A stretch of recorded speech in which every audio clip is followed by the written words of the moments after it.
শুভ সকাল বন্ধুরা, আবারও চলে এসেছি ব্লগস উইথ অর্পিতায় নতুন একটা সানডের ব্লগ নিয়ে। তো এখন বাজে সকাল 8টা যদিও বাজেনি এখনো, তো সকাল থেকেই বৃষ্টি হচ্ছে। এদিকে ছুটির দিন, শুয়েছিলাম, ঘুম ভেঙে গেছে যদিও আগেই, তো ভাবলাম না উঠেই পড়ি, কারণ রান্না বান্না করতে হবে। বৃষ্টি হোক বা ছুটির দিন হোক, খেতে তো হবে, পরিবারের কথা ভাবতে হবে আগে। বৃষ্টিটা কমেছে এখন, সকাল থেকেই বৃষ্টি হচ্ছিল। গেট খুলে দিয়ে এসছি, আমাদের মিস্ত্রিরাও এসছে, ছাদে গেছে। আর এদিকে বসিয়েছি আমি চা।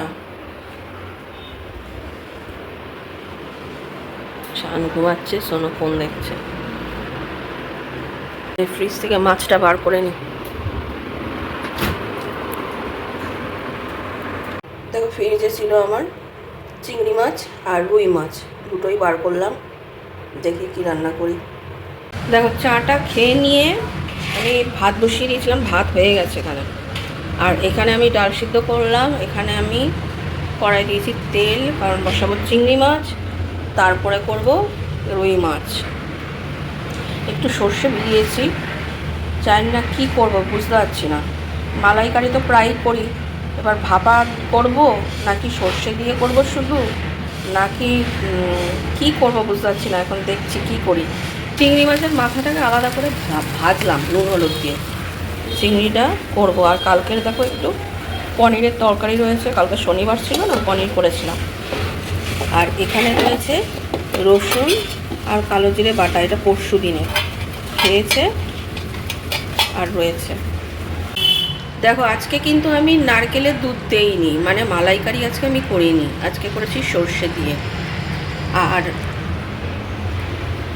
এই রুই মাছটা রান্না করব আর এটা রেখে দেব, পুরোটা করব না, কারণ এত কিছু রয়েছে। চিংড়ি মাছের মাথাটা রয়েছে, পনির রয়েছে, মানে ডাল সিদ্ধ করেছি, ডাল রান্না করব। দেখো, মাছের ঝোল বসিয়ে দিচ্ছি এদিকে, আর এদিকে ডালের সম্বাদ দিয়ে দিয়েছি। মাছ নামিয়ে আমি পনিরটা একটু গরম বসালাম, এদিকে বসিয়েছি ডিম সিদ্ধ।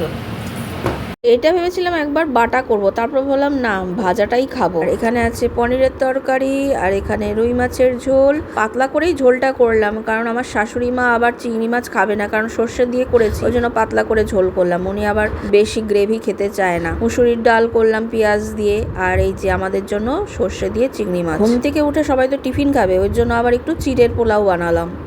11:15 বাজে, আমার কিন্তু রান্না বান্না সব বাসন টাসন মাজা হয়ে গেছে। এখনও ওরা দোকানে যাওয়ার জন্য রেডি হয়নি, তো আমার রান্না হয়ে গেছে। শান সকালবেলা আজকে দোকানে যাবে, ওই জন্য স্নান করে গোপালকে দিয়ে দিল, এবার খেয়ে দোকানে যাবে। আজকে এই পাশের বাড়িতে ঢালাই হচ্ছে। সকাল থেকে তো বৃষ্টি হচ্ছিল, এখন বৃষ্টিটা নেই, বৃষ্টিটা কমে গেছে, তো হালকা রোদও উঠেছে। শানের আবার থাইয়ে ব্যথা, জিম করতে গিয়ে একটু বেশি করলেই তখন তো জানো শরীরে এক একটা অংশ ব্যথা হয়, তো আজকে ওর পায়ে ব্যথা। সোনু এসে মাঝে মাঝে বলে। যাই হোক, ও ঠাম্মুকে নিয়ে গাড়ি করে চলে গেল। আর এই যে দেখো, পাশের বাড়িতে ছাদ ঢালাই হচ্ছে, পুরো রাস্তা জুড়ে মাল ডাল ফেলে তারপরে মেশিন বসিয়ে কাজ করছে, কোনো একটা বড় গাড়ি যাওয়ার জো নেই। যাই হোক, ওরাও তাড়াতাড়ি করছে কাজটা। রান্নাবান্না তো হলো, রান্নাঘরের কাজ হলো। এবার ভাবলাম সোনু শানের ঘরের এই ম্যাট্রেসটাকে উল্টে দেব, কিন্তু কথাটা হচ্ছে একার দ্বারা ম্যাট্রেসটা উল্টানো সম্ভব হচ্ছে না। আমার হাজব্যান্ড গেছে বাজারে, ও আসুক তারপরে দেখি, দুজনে মিলে করব। পারছি না, চাদর টাদর পাল্টাবো, বাঁধবো। শান্ত নেই, দোকানে গেছে, আর সোনুও একটু বেরিয়েছে, এই জন্য আমার হাজব্যান্ড আসলো, তারপরে দুজনে মিলে উল্টে দিলাম। বর্ষাকাল তো, সবকিছু এদিক ওদিক করে না রাখলে স্যাঁতস্যাঁতে ভাব থাকে। গুছিয়ে নিলাম, টেবিলটাও আবার গুছিয়ে নিলাম। গুছালে কি হবে, গুছানো আর থাকে না, আবার সব এটা ওটা রেখে পুরো জায়গাটাকে জাম করে রাখবে। দেখো, পুজো করা হয়ে গেছে। এই যে জামা কাপড় বার করিনি, এখন এগুলো বার করব। বিছানার চাদর ফাদর রয়েছে, এগুলো মেলে দেবো। এবার ছাদে আসলাম, আমাদের মিস্ত্রিরাও কাজ করে গেল এইমাত্র। এইদিকে যে ব্যালকনি হবে, ব্যালকনির সানসেট আজকে ঢালাই দিল, আর এদিকটা পুরো হয়ে গেছে। এখান দিয়ে এটা খোলা আছে, এদিকটা হয়ে গেছে, এটা খোলা আছে, কারণ এদিকটা একটা দরজা বেরোবে, ওই জন্য জল আসে বলে এখনও হাফটা করা হয়েছে, নাহলে এখান দিয়ে ভাঙতে হবে একটুখানি। এদিকে হয়ে গেছে, এদিকেও হয়ে গেছে, এদিকটাও হয়ে গেছে। এই সানসেটগুলো আজকে ঢালাই দিয়েছে, এদিকটাও হয়ে গেছে।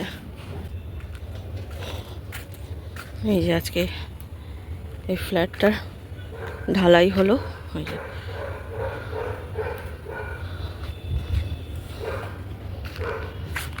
আমাদেরও চারিদিক দিয়ে এরকম একটা করে ইট দিয়ে দিয়েছিল, নাহলে ছাদে জল জমে যাচ্ছিল বৃষ্টিতে। যে পাইপ লাগানো হয়েছে চারিদিকে যাতে জলটা নেমে যায়, এইদিকে চারিদিকে পাইপ লাগানো হয়েছে, ওদিকে একটা লাগানো হয়েছে। দেখো সব ঘরে ঘরে জামা কাপড় মেলা, এই ঘরে একটা চাদর মেলা, ওই ঘরেও একটা চাদর মেলা, শুকিয়ে গেছে যদিও। এটা অনেক দিন আগেই মানে অর্ডার দিয়েছিলাম, পার্সেলটা আজকে দিয়ে গেল, তো আজকের ডেট ছিল দেওয়ার। এটা হচ্ছে 2 লিটারের বোতল। শান জিমে যায় তো বলে 1 লিটারের বোতল নিয়ে গেলে ওটা শেষ হয়ে যায়, তো একটা জলের বোতল অনলাইনে অর্ডার দিয়েছিলাম, ওটাই দিয়ে গেল। আর সোনু সেদিনকারে যে ওকে বললাম না যে অফিস থেকে দিয়েছে, তো এইটা তো তোমাদের সেদিনকারে দেখাইনি। এই যে দেখো এটা, বাবা কি সুন্দর ওপরের বক্সটা দেখতে, এত সুন্দর, মনে হচ্ছে যেন সোনা গয়না বা হীরের কোনো জিনিস আছে। তো যাই হোক, এটা অনেক দাম, মানে আমি টাকার কথা বলছি না, বলছি সম্মানের কথা। সোনুর পাওয়া অফিস থেকে প্রথম মেডেল। আর দেখো সন্ধ্যাবেলায় টিফিন নিয়েছি, এখানে নিয়েছি মুড়ি, আর এখানে নিয়েছি চপ পেঁয়াজি। আসলে এটা আমার মা দিয়েছিল, বৃহস্পতিবার দিন তো রথ ছিল, সেদিনকারে গেছিলাম প্রসাদ দিতে, তো বোন ছিল এখানে, মানে বোন সেদিন এসেছিল বাপের বাড়িতে, তা বোন এসেছিল 2 দিন, আজকে মনে হয় চলে গেছে বাড়িতে। আমি এখনও ফোন করে মানে ফোন করিনি, আর ওরাও ফোন করেনি, জানি না, মনে হয় চলে গেছে, কারণ কালকের থেকে মিঠির আবার স্কুল আরম্ভ হবে। তো বোন বলেছিল যে পরের দিনই ওকে যেতে, শানকে, সোনুর তো অফিস আছে, ওই জন্য শানকেই বলেছিল।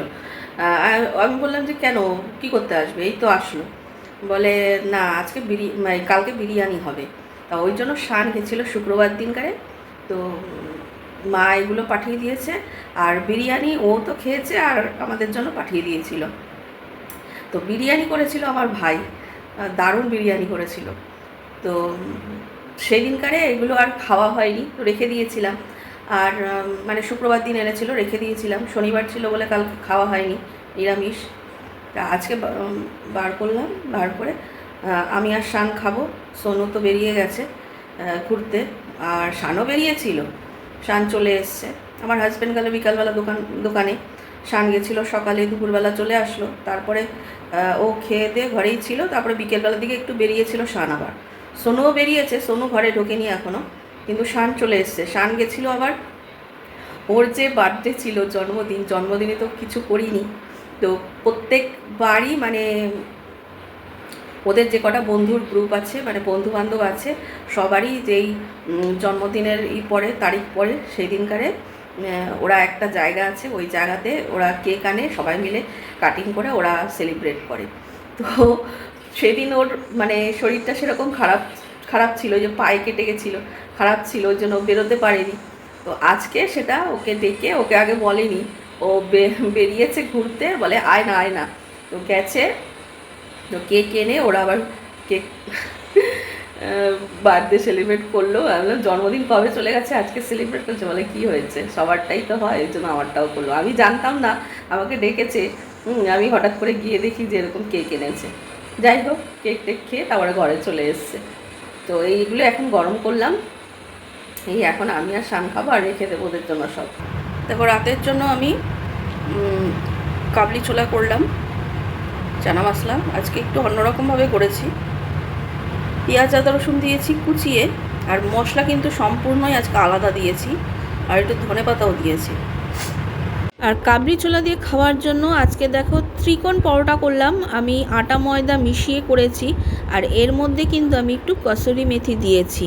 শান সোনু দুজনেই বললো একটুখানি পরোটা বানাও, কাবলি ছোলা দিয়ে রুটি দিয়ে খাবো না, ওই জন্য আবার একটু পরোটা বানালাম। আর আজকে তো ফাইনাল খেলা আছে, ওই জন্য আমার হাজবেন্ড আর শাশুড়ি মা একটু দোকান থেকে তাড়াতাড়ি চলে এসেছে। আর এমনই কপাল দেখো, এই সময়টাই টিভিটা খারাপ হয়ে গেল, কি আর করা যাবে, লাস্ট পর্যন্ত এই ট্যাবের মধ্যে দেখতে হচ্ছে। তোমরাও নিশ্চয়ই ফুটবল খেলা দেখবে। তো ঠিক আছে ফ্রেন্ডস, আজকের ভিডিওটা এখানেই শেষ করছি, আবার দেখা হবে নতুন একটা ভিডিওর সঙ্গে। ততক্ষণ পর্যন্ত খুব ভালো থেকো, সুস্থ থেকো, গুড নাইট, টাটা।